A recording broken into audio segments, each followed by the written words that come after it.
Mga kabakal, ito pala yung ano nila, mga project mga tangke. Ayan. Ayan ang tangke ng gasolina. Ayan. Diyan pala ako pipisto pag pumasa yun. Ayun, marami pa ito sa likod. Doon, mayroon pa yata din sa loob ng shop. Yan may taong umakyat patay init ng pesto. Yan, tangke, ang laking tangke na yan. Yan, ito isa, dalawa, tatlo, apat, lima dito. Isa, dalawa, tatlo, apat, lima din dun sa dulo. Mayroon pa sa loob.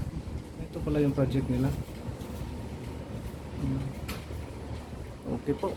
Ewan ko kung makaya natin yung init na yan. Yan lang yung masisilungan mo, yung luna na yan, kunti lang. Patay tayo dyan. Ayan. Tapos may bad news tayong narinig na 10 hours daw yung duty. Nako, hindi tayo papayag dyan. Dapat 8 hours lang. Yung dalawa ilagay na yan sa overtime. Pag 10 hours yung trabaho nako, tatanggihan natin yan. Ayan po, dito po yung area nila pala. Ayan, wala man lang masisilungan. Pero pag magkasundo ng sahod, kahit mainit yan, kahit 10 hours yan, basta tama lang yung sahod nila.